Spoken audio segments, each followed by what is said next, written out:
Hello students, आज कक्षा 12 रसायन विज्ञान में चैप्टर 3 वैद्युत रसायन जिसे इलेक्ट्रोकेमिस्ट्री कहते हैं अंग्रेजी में, इसके पूरे चैप्टर पर हम चर्चा करेंगे।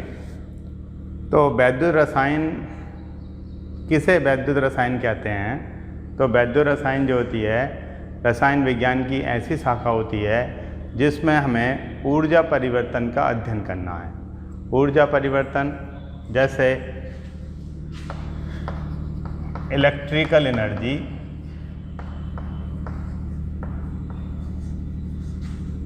चेंज हो रही है केमिकल एनर्जी,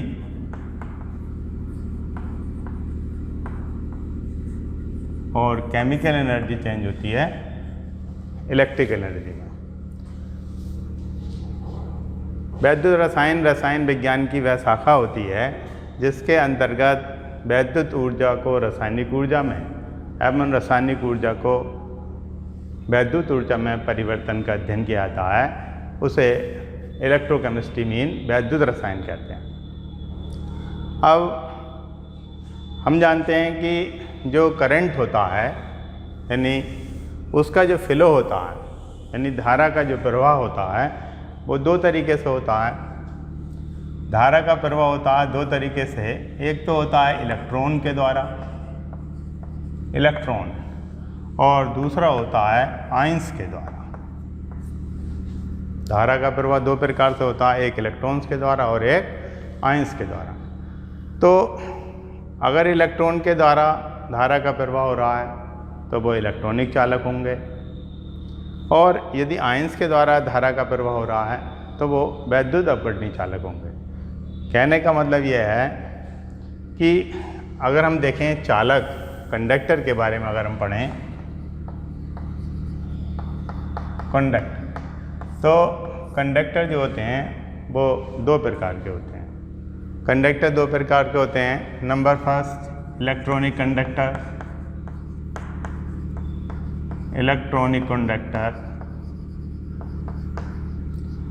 जिनको हम मेटालिक कंडक्टर भी कहते हैं। मेटालिक कंडक्टर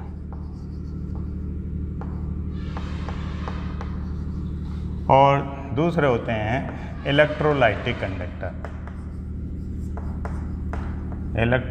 कंडक्टर या हम इसको कह सकते हैं इलेक्ट्रोलाइट।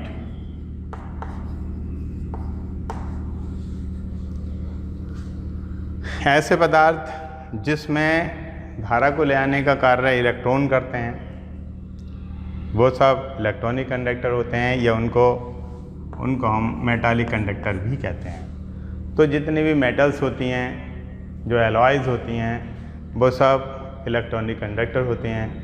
एक ग्रेफाइट नॉन मेटल है, और ग्रेफाइट जो होता है वो इलेक्ट्रॉनिक कंडक्टर होता है। यानी कि जो है जो ग्रेफाइट जो कार्बन का अपरूप है तो वो मतलब जो है मेटालिक कंडक्टर होता है, अर्थात इसमें करंट का जो फ्लो होता है वो इलेक्ट्रॉनों के द्वारा होता है। आप लोगों ने ग्रेफाइट देखा होगा, जो कच्ची पेंसिल होती है उसके अंदर जो काली सी रॉड होती है वो ग्रेफाइट की होती है। वो कार्बन का अपरूप होता है, परंतु उसमें इलेक्ट्रॉन मुक्त होने की वजह से, क्योंकि उसकी जो संरचना होती है वो 2 लेयर स्ट्रक्चर होती है, यानी कि लेयर संरचना की वजह से उसमें एक इलेक्ट्रॉन जो होता है फ्री रहता है, और जो मोबाइल इलेक्ट्रॉन होता है उस इलेक्ट्रॉन की वजह से ही ये करंट का फ्लो करता है। इलेक्ट्रोलाइटिक कंडक्टर्स यानी इनमें जो करंट्स का जो फ्लो होता है वो आयंस के द्वारा होता है। अब आयन, धन आयन और एन आयन, आयनों के द्वारा अगर करंट का फ्लो हो रहा है तो वो इलेक्ट्रोलाइटिक कंडक्टर कहलाएंगे। तो अगर हम देखें जो एसिड्स हैं, बेस हैं और जो साल्ट्स हैं, इनके जो एक्वस सॉल्यूशन होते हैं, यानी एक्वस सॉल्यूशन जो होते हैं, aqueous solution of acid, base और साल्ट्स, ये जो होते हैं, जो इनके जो जलीय विलयन होते हैं या इनके जो गलित विलयन होते हैं, वो सब क्या होते हैं? इलेक्ट्रोलाइटिक कंडक्टर होते हैं, अर्थात इलेक्ट्रोलाइट्स कहलाते हैं। ठोस अवस्था अगर है इसकी, तो ये जो होते हैं ये विद्युत के चालक नहीं होते, क्योंकि इनमें आयंस फ्री नहीं होते और इसकी वजह से ये करंट का फ्लो नहीं करते। उसके बाद एक होते हैं non electrolytic. Non electrolytic conductor वो होते हैं जिनमें करंट का फ्लो नहीं होता है। अब हम देखते हैं इलेक्ट्रोड।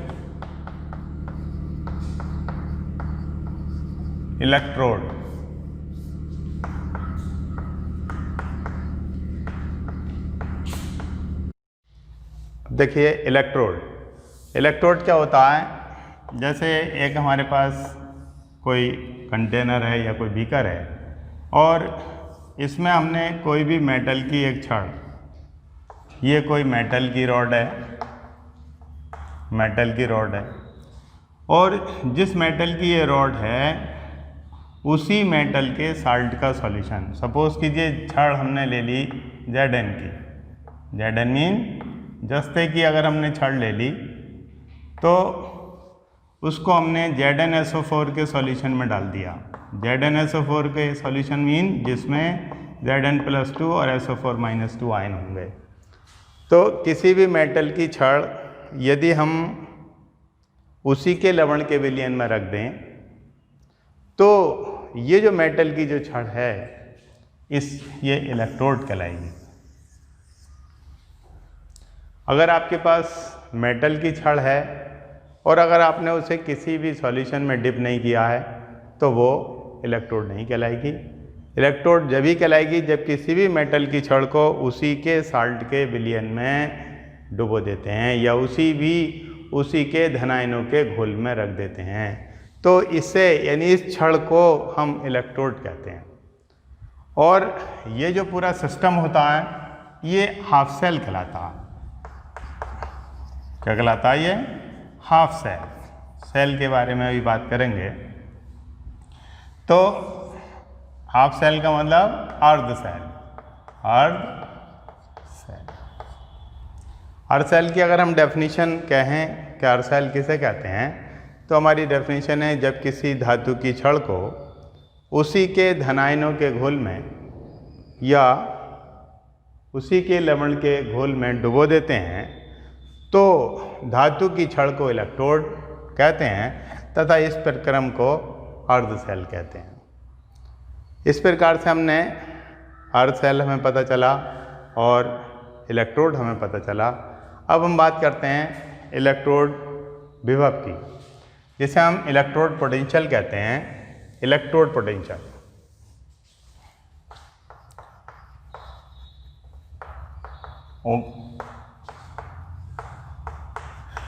इलेक्ट्रोड विभव।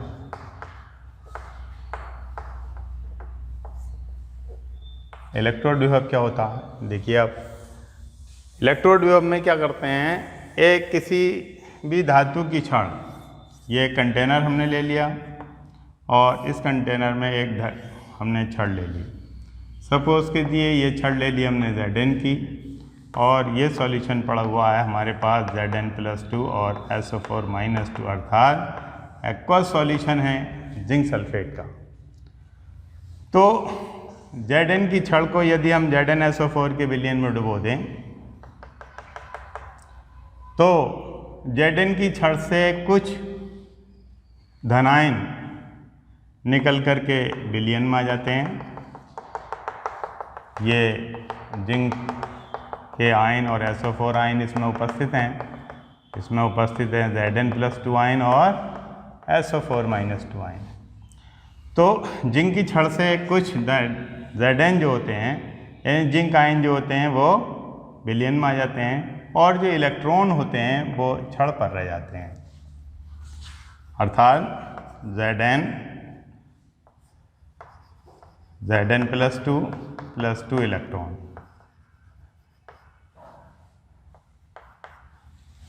तो इस प्रकार से Zn ने इलेक्ट्रॉन को डोनेट करा। Zn ने जब इलेक्ट्रॉन को डोनेट कर रहा तो कौन सा प्रोसेस हो गया? ऑक्सीडेशन हो गया। ऑक्सीडेशन। तो जब किसी भी धातु की छड़ को उसी के लवण के विलयन में या उसी के धन आयनों के विलयन में डुबो देते हैं तो धातु की जो छड़ होती है वो विलयन के सापेक्ष या तो पॉजिटिव हो जाती है यानी धनावेशित हो जाती है या फिर ऋणावेशित हो जाती है, सही है, जिससे धातु की छड़ और विलयन के बीच एक विभवांतर उत्पन्न हो जाता है जिसको हम कहते हैं इलेक्ट्रोड विभव। दोबारा से देखिए, जब किसी धातु की छड़ को उसी के धनायनों के घोल में या उसी के लवण के विलयन में डुबो देते हैं तो धातु की छड़ विलयन के सापेक्ष धनावेशित या ऋणावेशित हो जाती है। जैसे सपोज कीजिए ये कंटेनर हमारे पास है, इसमें हमने कॉपर की छड़ ले ली, ये कॉपर की छड़ है और ये पड़ी हुई है Cu+2 और SO4-2 अर्थात कॉपर सल्फेट के सॉल्यूशन में। तो इसमें क्या होंगे, Cu+2 आयन होंगे और SO4-2 आयन। तो जब कॉपर की छड़ को कॉपर सल्फेट के विलयन में डुबो देते हैं तो क्या होता है, कॉपर की छड़ से यानी विलयन से जो कॉपर आयन होते हैं वो छड़ पर चले जाते हैं और ये काय में चेंज हो जाते हैं। Cu+2 इलेक्ट्रॉन लेकर के काय में चेंज हो जाता है कॉपर में, अर्थात जो एक्वस सॉल्यूशन है वो क्या बन जाता है, ठोस बन जाता है। यहाँ पर इलेक्ट्रॉन रिसीव हो रहे हैं, कौन सा प्रोसेस हो रहा है, रिडक्शन हो रहा है।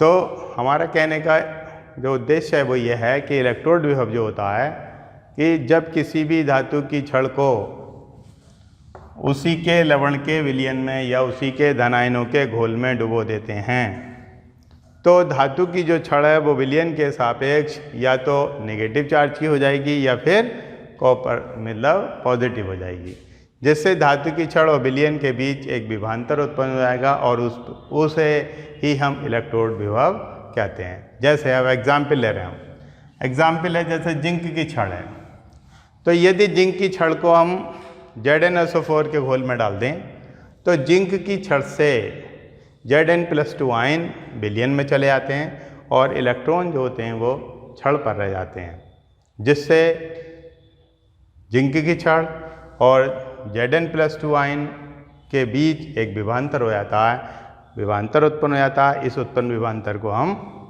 जिंक का ऑक्सीकरण विभव कहेंगे।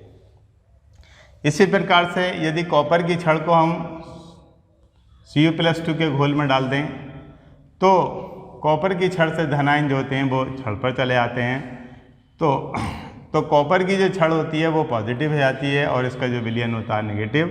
इसका मतलब कॉपर की छड़ Cu+2 Cu में चेंज हो जाता है,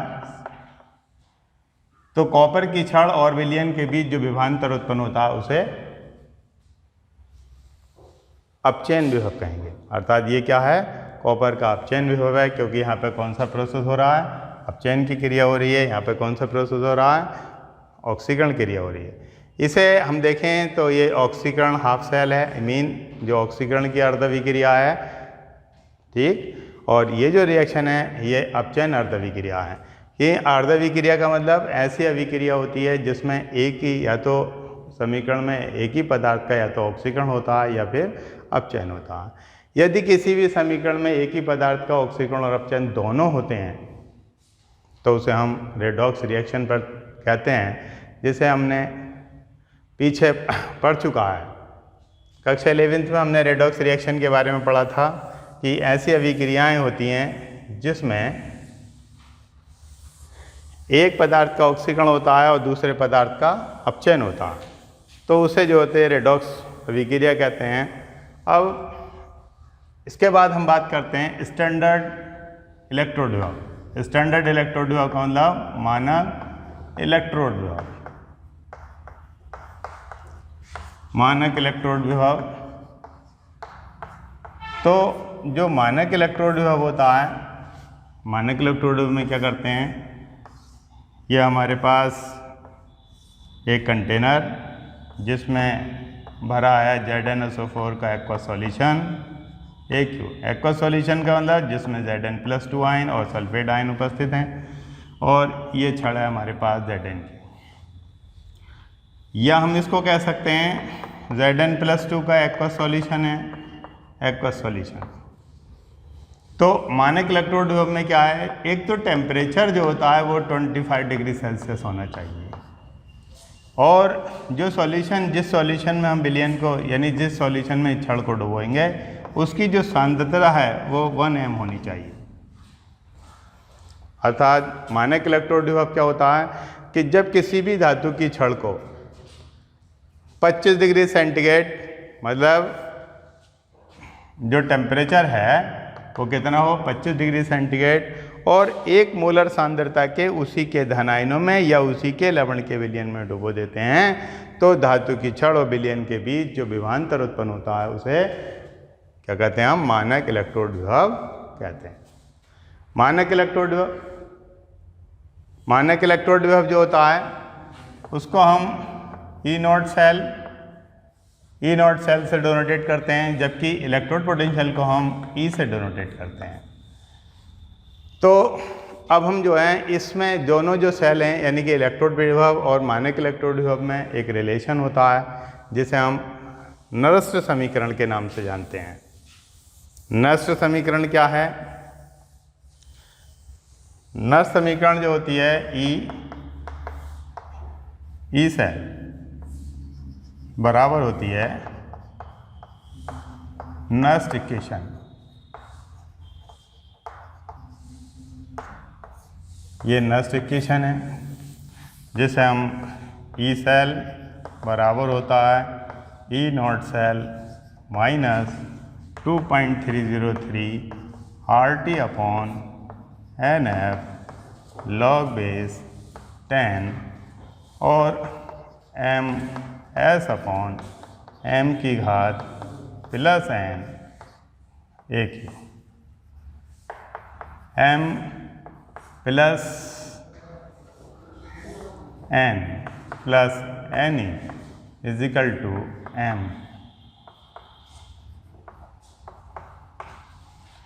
M प्लस का मतलब ये जो धातु का जो धनायन है, N का मतलब है जो कैटायन है उसका नंबर क्या है, और N जो है इलेक्ट्रॉन की संख्या, मतलब ये जो N है इसका मतलब है कि M प्लस N जो होता है N इलेक्ट्रॉन को लेकर के काय में चेंज हो रहा है, धातु में चेंज हो रहा है।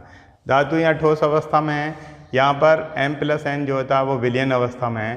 तो किसी भी सेल के इलेक्ट्रोड पोटेंशियल और मानक इलेक्ट्रोड पोटेंशियल का जो रिलेशन होता है वो ई सेल बराबर होता है E naught cell minus 2.303 RT upon NF log base 10 और MS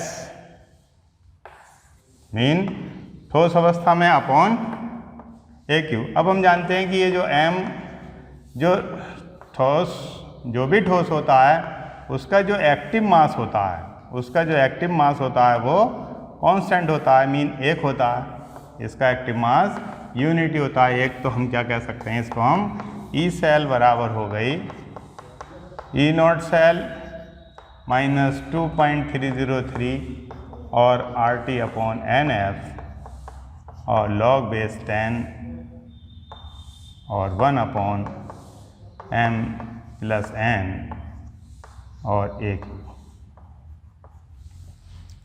इसमें E electrode potential, E naught cell standard electrode potential, R gas constant होता है, T टेम्परेचर केल्विन में यूज़ करते हैं, और N number of electrons. Number of electron मतलब जो रेड्यूस फॉर्म और जो ऑक्सीडाइज फॉर्म होती है उसमें कितने इलेक्ट्रॉन जा रहे हैं, और F Faraday constant. Faraday constant के ऊपर आगे बात करेंगे। और M और 1 यदि हम इनकी वैल्यू को लगा दें, इनकी वैल्यू को यूज़ करें, R गैस कांस्टेंट है, T टेम्परेचर केल्विन में आपको यूज़ करना है, F फैराडे स्थिरांक, फैराडे स्थिरांक की जो वैल्यू होती है वो 96,487 सही वैल्यू होती है, परंतु न्यूमेरिकलों को हल करने के लिए जो F की जो वैल्यू होती है वो 96,500 यूज़ करते हैं। तो यदि हम इनमें वैल्यू को यूज़ करें तो हमारे पास इसका एक दूसरा फॉर्म आ जाती है नरस्त्र समीकरण की। E बराबर होता है E naught cell minus 0.0591 upon N और log बेस 10 और 1 अपॉन M की पावर N AQ। अगर हम सपोज कीजिए, अगर हम किसी भी रिएक्शन के लिए अगर कोई एक रिवर्सिबल रिएक्शन दे रखी है तो उसके लिए इलेक्ट्रोड पोटेंशियल और स्टैंडर्ड इलेक्ट्रोड पोटेंशियल के लिए यदि हम रिलेशन लिखें तो किस प्रकार से हम इसको लिख सकते हैं। तो सपोज़ कीजिए हमारे पास एक ये रिएक्शन है AM1 plus M2B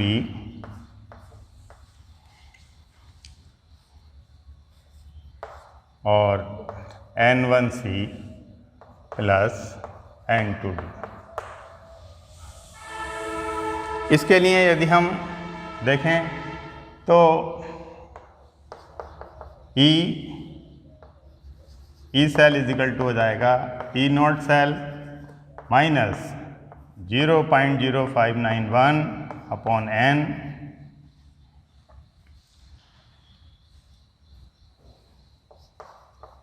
log base 10 और C की कंसंट्रेशन की पावर N1 और D की कंसंट्रेशन की पावर N2 अपॉन A की कंसंट्रेशन की पावर M1 और B की कंसंट्रेशन की पावर M2।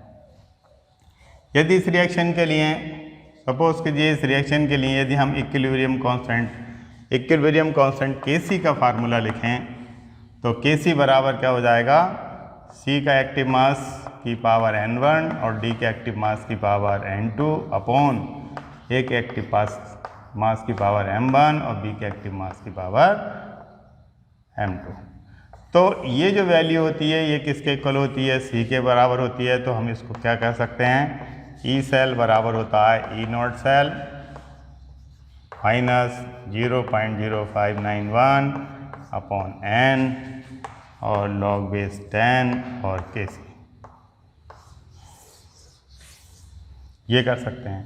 अब हम जानते हैं कि जो इक्विलिब्रियम जब होता है तो इक्विलिब्रियम जब होता है तो वहाँ पर जो सेल का जो पोटेंशियल होता है यानी कि साम्यावस्था पर सेल का जो ई सेल होता है यानी इलेक्ट्रोड पोटेंशियल जो होता है उसकी वैल्यू 0 होती है। तो क्या फार्मूला बनेगा, E naught cell minus 0.0591 upon N और log बेस 10 Kc, अर्थात ई नॉट सेल बराबर हो जाएगा 0.0591 अपॉन N और log बेस 10 और Kc। ये है किसी भी रिवर्सिबल, अगर कोई भी रिवर्सिबल रिएक्शन दे रखी है उस रिवर्सिबल रिएक्शन के लिए जो सेल का जो इलेक्ट्रोड पोटेंशियल जिसको इलेक्ट्रोमोटिव फोर्स भी कहते हैं, ई सेल जो होता है उसकी वैल्यू 0 होगी और स्टैंडर्ड इलेक्ट्रोड पोटेंशियल जो होगा ई नॉट सेल बराबर हो जाएगा 0.0591 अपॉन N और log बेस 10 Kc। इसी प्रकार से यदि हम किसी सेल रिएक्शन को यदि हम रिप्रेजेंट करें, मान लीजिए एक सेल रिएक्शन को भी एग्जाम्पल के बेस पे हम दिखाते हैं। एक सेल रिएक्शन दे रखी है Zn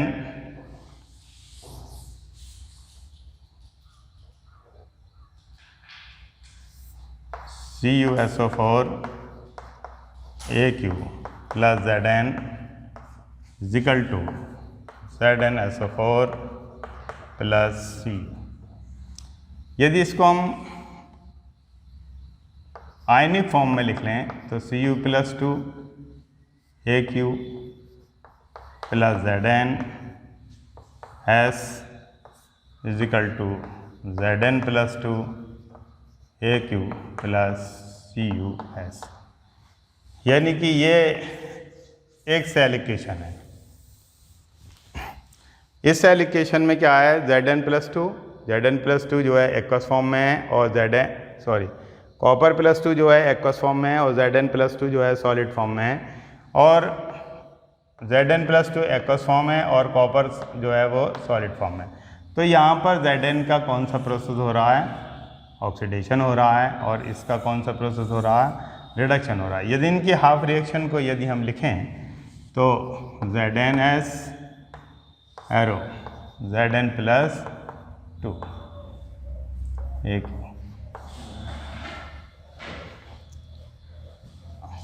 प्लस 2 इलेक्ट्रॉन, और यदि कॉपर को यदि हम देखें Cu plus 2 AQ plus 2 electron is equal to CuS। ये Zn का ऑक्सीडेशन हो रहा है और यहाँ पर कॉपर का क्या हो रहा है, रिडक्शन हो रहा है। तो यदि इस रिएक्शन के लिए हम इलेक्ट्रोड और इलेक्ट्रोड पोटेंशियल की अगर हम फार्मूले को लिखें तो हमारा निकल के आता है E बराबर, यानी कि E सेल बराबर आता है E naught cell minus 0.0591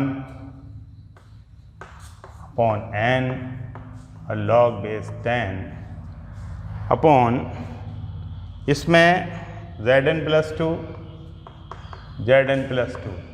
upon ये जो सॉलिड है कॉपर, इसकी जो एक्टिव मास है, यानी कि इसका जो एक्टिव मास है वो 1 यूज़ हो जाएगा और इसका जो इसकी Cu प्लस 2 AQ और ZnS।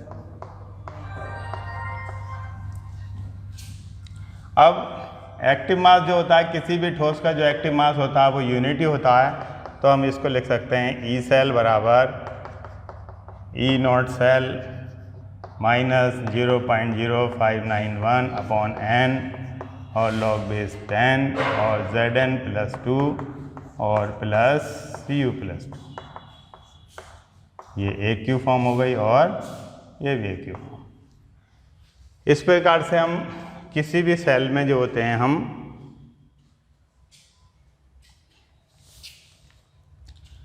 ये जो रिएक्शन दे रखी है Zn और CuSO4 विद्युत रासायनिक श्रेणी होती है। विद्युत रासायनिक श्रेणी में कॉपर सल्फेट और Zn, इसके जो इलेक्ट्रोड पोटेंशियल होता है वो माइनस का 0.76 वोल्ट होता है और इसके इलेक्ट्रोड पोटेंशियल प्लस का 0.34 वोल्ट होता है। तो इस प्रकार से हमने देखा कि इलेक्ट्रोड किसी भी सेल के लिए या किसी भी सेल रिएक्शन के लिए हम इलेक्ट्रोड और इलेक्ट्रोड पोटेंशियल में रिलेशन फार्मूले के अनुसार या समीकरण के अनुसार हम लिख सकते हैं।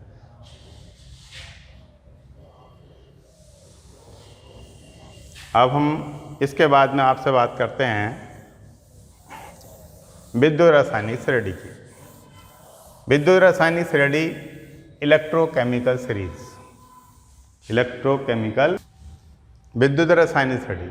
अब आता है हमारे पास विद्युत रासायनिक श्रेणी, जिसे अंग्रेजी में कहते हैं इलेक्ट्रोकेमिकल सीरीज। इलेक्ट्रोकेमिकल सीरीज को हम शॉर्ट में ECS भी कहते हैं। E mean electro, C mean chemical और S मीन सीरीज। विद्युत रासायनिक श्रेणी, विद्युत रासायनिक श्रेणी में क्या करते हैं हम, जो मेटल्स हैं या जो नॉन मेटल्स हैं उनको रिएक्टिविटी के आधार पर या तो उनको उनकी क्रियाशीलता के बढ़ते क्रम में या उनको क्रियाशीलता के घटते क्रम में अरेंज करने पर जो श्रेणी हमें प्राप्त होती है उसे हम विद्युत रासायनिक श्रेणी कहते हैं। या हम कह सकते हैं कि विभिन्न धातुओं को उनकी मानक इलेक्ट्रोड विभवों के बढ़ते क्रम में या घटते क्रम में रखने पर जो श्रेणी प्राप्त होती है उसे विद्युत रासायनिक श्रेणी कहते हैं। जैसे हम विद्युत रासायनिक श्रेणी में हम धातुओं की विद्युत रासायनिक श्रेणी आपको दिखाना चाहते हैं, तो धातुओं की विद्युत रासायनिक श्रेणी जो होती है उसमें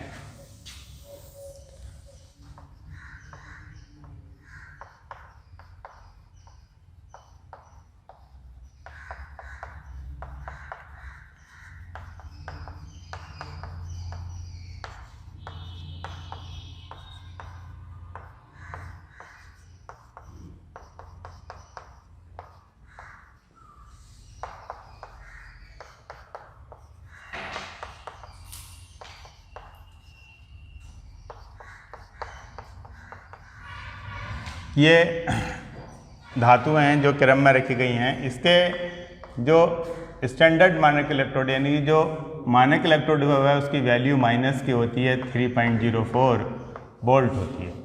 हाइड्रोजन का जो इलेक्ट्रोड पोटेंशियल होता है वो 0.0 वोल्ट होता है और जो गोल्ड का इलेक्ट्रोड पोटेंशियल होता है प्लस का 1.5 वोल्ट होता है। यानी कि लिथियम विद्युत रसायन श्रेणी में सबसे पहले लिथियम है, फिर पोटेशियम, फिर barium, strontium, calcium, sodium, magnesium, aluminium, manganese, zinc, chromium, iron, cadmium, cobalt, nickel, stannous. उसके बाद lead, hydrogen, copper, mercury, Hg mercurous, और सिल्वर, प्लेटिनम और गोल्ड Au। ये जो तत्व हैं इनके मानक इलेक्ट्रोड विभव के आधार पर, यानी ऊपर जो है माइनस का 3.04 वोल्ट है, इसका मतलब इलेक्ट्रोड विभव का मान कम है, और ऊपर से नीचे की तरफ हम जाते चले आते हैं और हाइडेन पे जाकर के जो स्टैंडर्ड इलेक्ट्रोपोटेंशियल होता है उसकी वैल्यू 0 हो जाती है, और फिर नीचे की तरफ जाकर देखते हैं तो स्टैंडर्ड इलेक्ट्रोपोटेंशियल की वैल्यू प्लस की 1.50 वोल्ट हो जाती है। यानी कि विभिन्न धातुओं को उनके मानक इलेक्ट्रोड विभवों के बढ़ते क्रम में रखने पर, ये अगर हम ऊपर से नीचे की ओर अगर हम तीर लगा दें तो इलेक्ट्रोड विभव का कौन सा क्रम हो गया, बढ़ते क्रम पर जो श्रेणी प्राप्त होगी वो विद्युत रासायनिक श्रेणी कहलाएगी।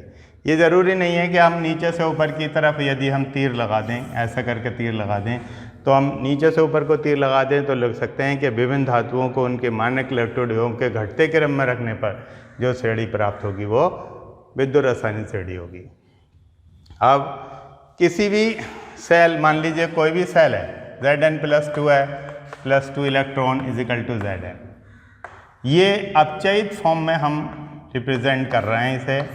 तो किसी भी सेल है अगर, और किसी भी जो हाफ सेल होता है उसका मानक इलेक्ट्रोड विभव नोट नहीं किया जा सकता, और ऐसे किसी भी हाफ सेल का मानक इलेक्ट्रोड विभव नोट करने के लिए हाइड्रोजन का इलेक्ट्रोड बराबर में रख करके तभी हम मानक इलेक्ट्रोड विभव किसी भी सिंगल सेल का निकाल सकते हैं, वरना किसी भी सिंगल सेल का मानक इलेक्ट्रोड विभव नहीं नोट किया सकता। तो विद्युत रसायन श्रेणी में ये जो विद्युत रसायन श्रेणी है इसमें ये क्या क्या हमें इसके बारे में हमें जानकारी पता चलती है। तो यदि हम देखें तो इसमें हम धातुओं को 2 हिस्सों में बांट रहे हैं। जो धातु है उसको हमने 2 हिस्सों में बांट दिया। एक कौन सी, एक तो वो धातु जो जिनका स्थान हाइड्रोजन से ऊपर है। हाइड्रोजन से ऊपर का मतलब जिनके स्टैंडर्ड इलेक्ट्रोड पोटेंशियल की वैल्यू हाइड्रोजन से ज़्यादा ऋणात्मक है, जो हाइड्रोजन के ऊपर के हैं। और एक वो जिनके स्टैंडर्ड पोटेंशियल की वैल्यू जो होती है वो ज़्यादा है, मीन 0 से ज़्यादा है। तो जो हाइड्रोजन से ज़्यादा हैं इसका मतलब वो हाइड्रोजन से कम क्रियाशील हैं। और जिनकी विद्युत रसायन श्रेणी में इलेक्ट्रोड पोटेंशियल की वैल्यू जो है, जो मानक इलेक्ट्रोड पोटेंशियल की वैल्यू नेगेटिव है, मीन हाइड्रोजन से ज़्यादा नेगेटिव है, वो हाइड्रोजन से ज़्यादा क्रियाशील है। तो विद्युत रसायन श्रेणी की सहायता से रिएक्टिविटी के बारे में हमें पता चल जाती है।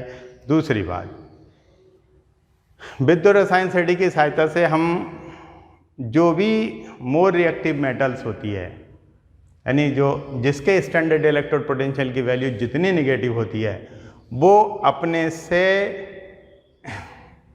कम क्रियाशील धातु को उसी के लवण के विलयन से विस्थापित कर देती है। जैसे सपोज कीजिए हम कह रहे हैं कि कॉपर सल्फेट, ये कॉपर सल्फेट है, इसके विलयन में हम जिंक की छड़ डाल दें। ये कॉपर सल्फेट का सॉल्यूशन है, इसमें जिंक की छड़ डाल दें तो Zn क्या करता है, ZnSO4 प्लस C।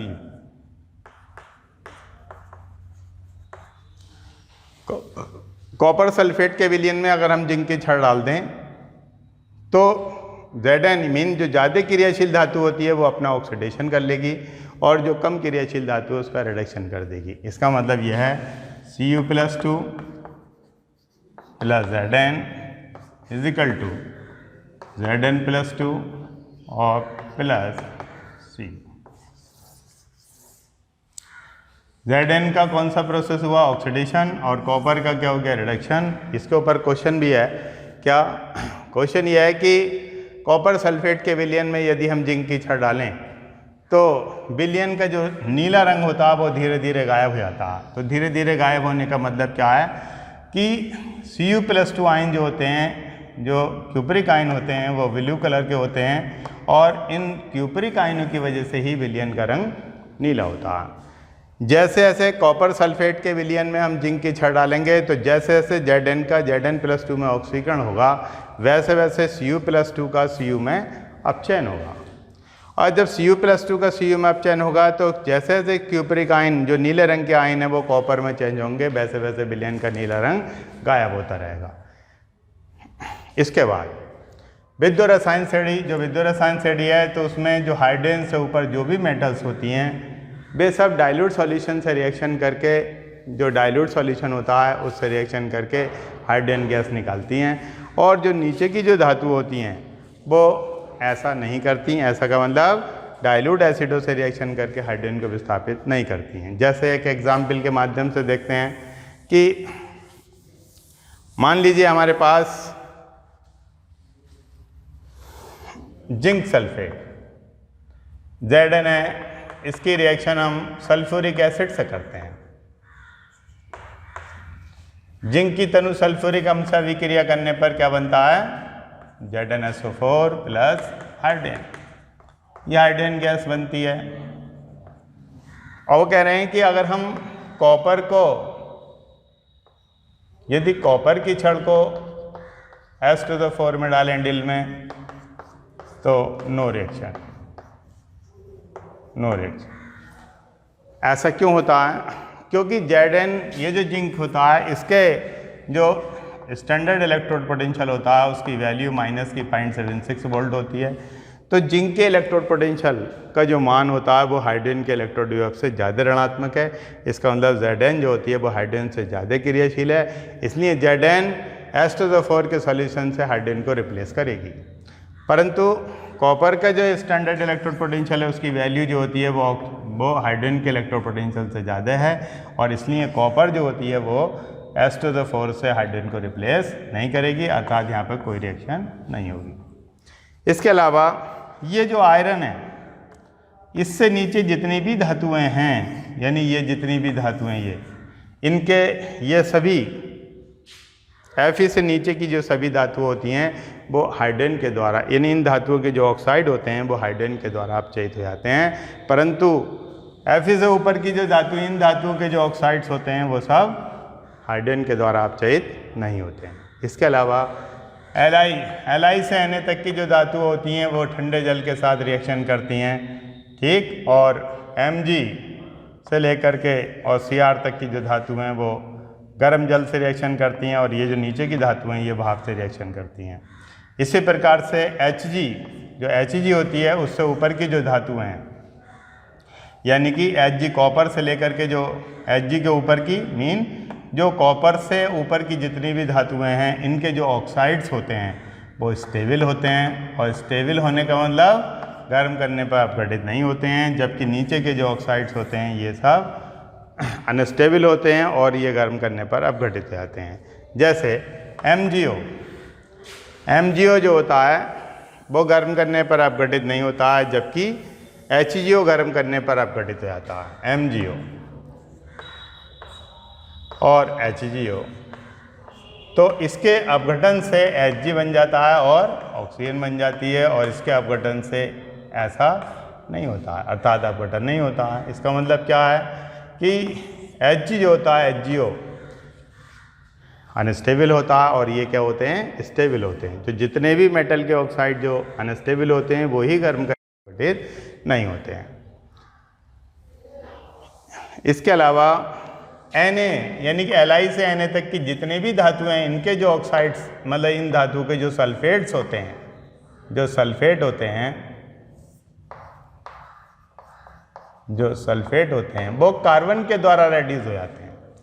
कार्बन के द्वारा रेड्यूस का मतलब जैसे सोडियम सल्फेट है, अगर हम Na2SO4 है, यदि हम इसमें कार्बन को ऐड कर लें तो कार्बन क्या करेगी? Na2S plus 4C। तो बच्चों आज हमने इस वैद्युत रसायन चैप्टर में कई टॉपिकों पर चर्चा की है, जिसमें हमने सबसे पहले आपको चालक के बारे में बताया। चालक के बाद उसके बाद हमने इलेक्ट्रोड क्या होता है, इलेक्ट्रोड के ऊपर बताई बात, अर्ध सेल क्या होते हैं, इलेक्ट्रोड विभव क्या होता है, और मानक इलेक्ट्रोड विभव क्या है, और मानक इलेक्ट्रोड विभव के बाद फिर नष्ट समीकरण क्या होती है जो इलेक्ट्रोड विभव और मानक इलेक्ट्रोड विभव में संबंध बताती है। उसके बाद हमने इलेक्ट्रोड विभव के बाद हमने रिलेशन के बाद फिर हमने विद्युत रसायन श्रेणी यानी विद्युत रसायन श्रेणी क्या है और विद्युत रसायन श्रेणी की क्या विशेषताएं हैं, क्या इसके एप्लीकेशन है, इसके ऊपर हमने बात करी। अब बाकी जो शेष टॉपिक है वो नेक्स्ट वीडियो में आपसे चर्चा करेंगे।